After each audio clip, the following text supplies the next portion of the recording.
capítulo 6 de Lucas, fazer uma rápida devocional aqui com os irmãos. Capítulo 6, versículo 12. Naqueles dias, retirou-se para um monte a fim de orar. Esse aqui é Jesus. E passou a noite orando a Deus. E quando amanheceu, chamou a si seus discípulos e escolheu 12 entre eles, aos quais deu também o nome de apóstolos. Simão, a quem acrescentou o nome Pedro, André, o seu irmão, Tiago e João, Felipe e Bartolomeu, Mateus, Tomé, Tiago, filho de Alfeu, Simão, chamado Zelote, Judas, filho de Tiago, e Judas Iscariotes, que se tornou traidor. Amém? Querido Deus, que o Teu Santo Espírito esteja nos orientando, Senhor, e que possamos aprender como viver, como sobreviver neste mundo, Senhor, conforme a Tua palavra, Senhor. Em nome de Jesus, amém. Cristo teve que fazer uma escolha. Para fazer essa escolha, Ele retirou-se e orou a noite inteira. É o relato que está aqui. O próprio Deus, como carne, precisou se retirar e orar para tomar uma decisão importante.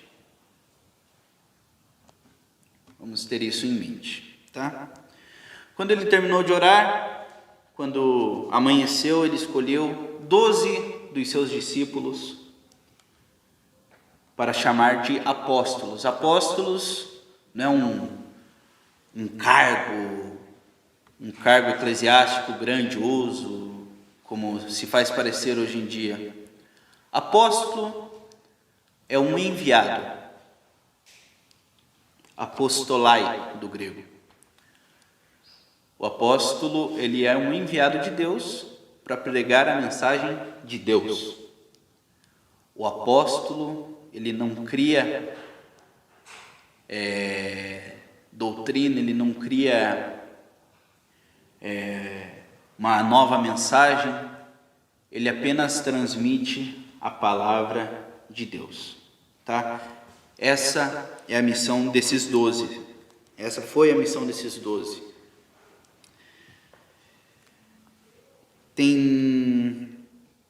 Nós temos aqui 12 pessoas. Gostaria de destacar algumas, né?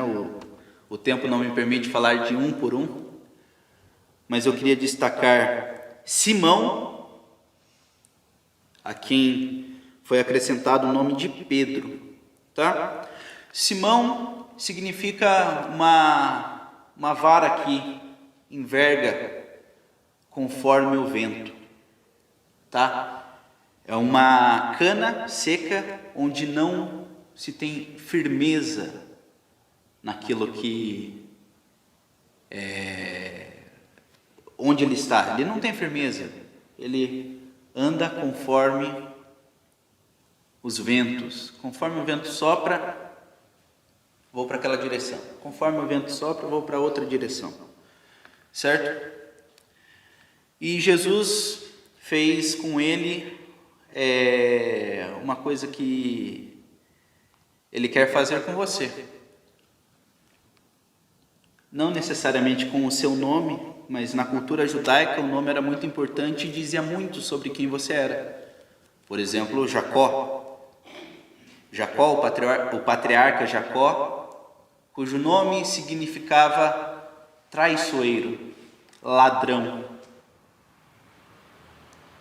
Trazia em seu nome a desonestidade que ele tinha.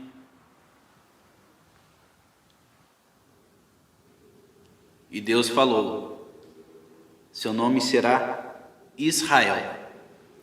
Israel, o homem que confrontou Deus, o homem que guerreou com Deus. Naquele caso, naquela situação, onde Jacó lutou contra o anjo do Senhor. Os irmãos devem se lembrar dessa história.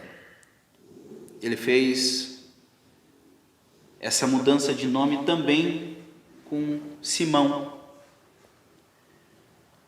para ensinar a nós e àquele homem também, que a palavra onde estava baseada a sua fé, onde estava firmada a sua fé, não tem jeitinho, não tem vento que direciona a tua palavra, nem para a direita, nem para a esquerda. E Jesus transformou aquele homem numa pessoa firme e numa pessoa de palavra. Tudo que ele pregava, tudo que ele nos ensinou no seu ministério como apóstolo, ele quase sempre andou em conformidade com a palavra de Deus, certo? Quase sempre, porque quando você lê os evangelhos, Pedro ele se destaca muito dentre os apóstolos. Pedro ele se destaca por causa da sua personalidade.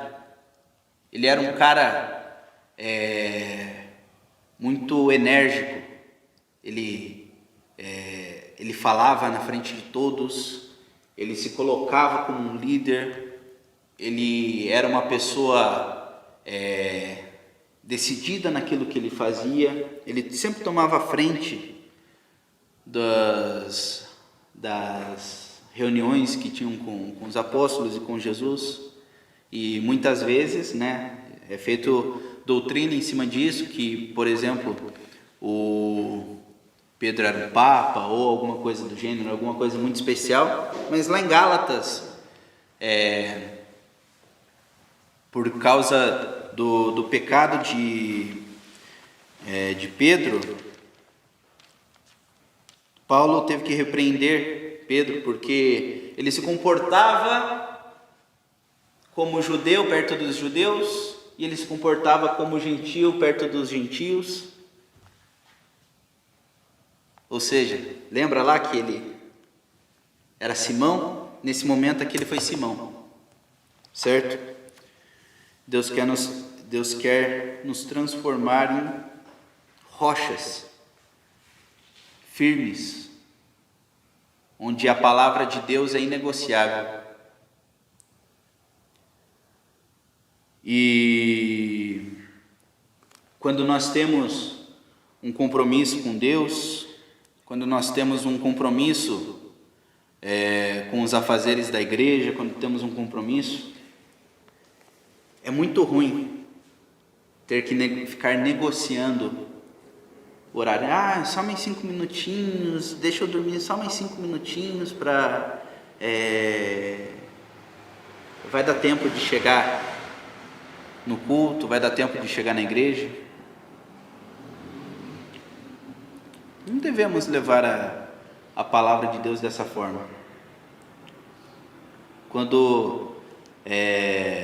Inclusive eu aprendi isso com o pastor, que quando as cadeiras não estão nos seus devidos lugares, ele fica louco, ele perde o resto dos cabelos que ele tem.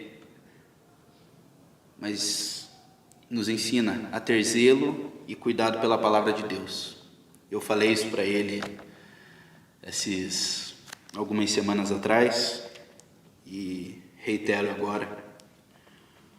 Outro que eu destaco é o Bartolomeu, aquele que estava debaixo da figueira e que Jesus o conhecia, mesmo que Bartolomeu não conhecesse. Jesus Cristo conhecia e sabia do seu passado. Jesus conhece a sua história e reconhece a tua dificuldade. Cristo, quando se dirige a você com uma palavra de repreensão ou com uma palavra de amparo, ele se refere a você como uma pessoa que melhor te conhece. Os sonhos de Deus são maiores que os nossos. Então não despreze o conselho de Deus para a tua vida. E o último que eu vou destacar aqui é o Judas Iscariotes, onde ele passou 3 anos da sua vida andando com Deus, andando com Jesus, 3 anos. Acompanhou o começo do ministério de Jesus até o final. E se você anda de igreja em igreja procurando milagre, se você anda de doutrina em doutrina procurando milagre ou procurando uma solução que não seja Jesus, certamente você vai abandonar Cristo e vai ter um fim terrível como Judas teve. Judas foi aquele discípulo que vendeu Jesus Cristo por 30 moedas de prata. Ele se arrependeu, talvez não no sentido de ter se convertido, né? Certamente não foi nesse sentido, mas ele sentiu remorso, no sentido de remorso, de o que eu fiz com aquele homem? O que eu fiz com a minha vida?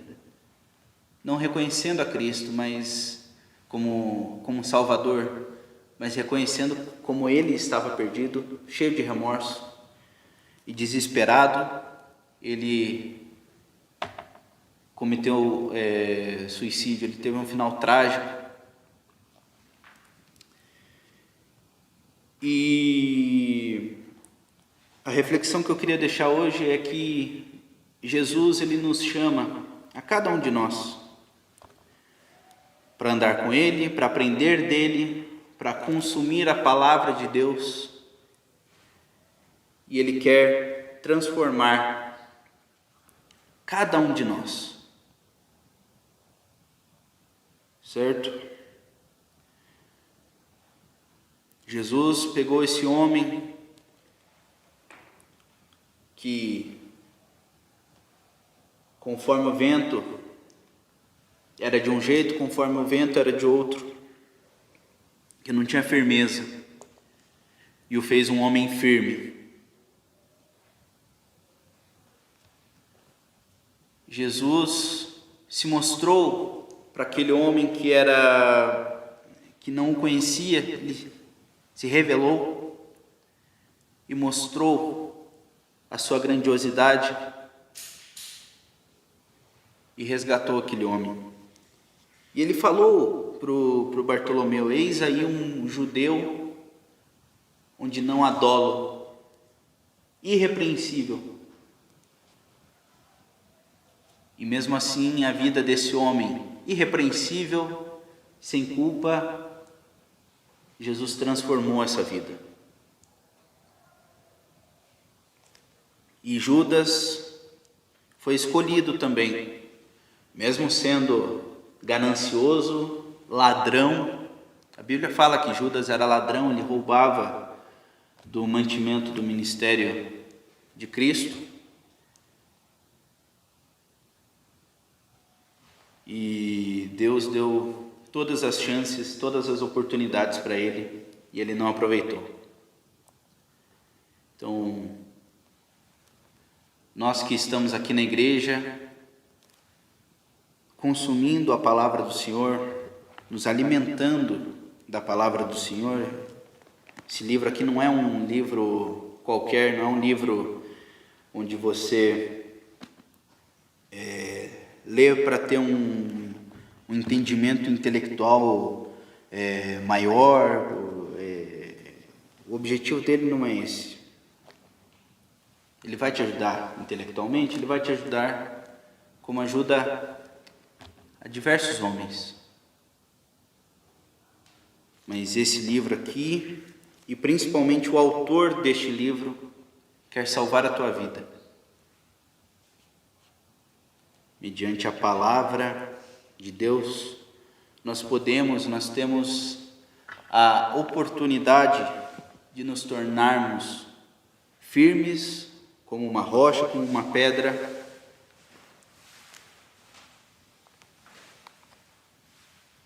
salvos não por causa da nossa condição como pessoas boas ou pessoas que andam na lei, que andam corretinhos, que põem a gravata, que tem uma vida irrepreensível, mas Deus quer nos salvar porque Ele é bom. Não adianta nada você ser bonzinho com o vizinho, nunca ter brigado com um colega. O que importa, no fim das contas, é o quanto você ama Jesus e se Ele restaurou a sua vida completamente. E você foi transformado em uma nova criatura que vive para a glória de Deus. No dia da crucificação, Jesus olhou para o lado e tinha um homem ali verdadeiramente arrependido de toda a sua vida. Ele não teve tempo de se batizar, ele não teve tempo de fazer discípulos, ele não teve tempo para dar o dízimo, dar a oferta, ele não teve tempo para praticamente nada, mas ele teve tempo de entregar a sua vida a Jesus Cristo, reconhecendo como único e suficiente Salvador. Ele olhou para o lado e falou: lembra-te de mim quando entrares no teu reino. Quando os dois morreram, Jesus e este ladrão, que eu me recuso a chamá-lo de ladrão, este irmão, salvo pelo sangue do Cordeiro, que nos salvou também.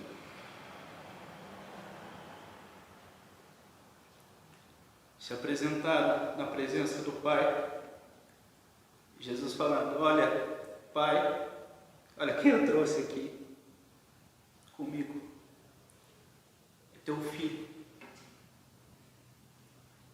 salvo, remido pelo sangue do Cordeiro, único de Deus.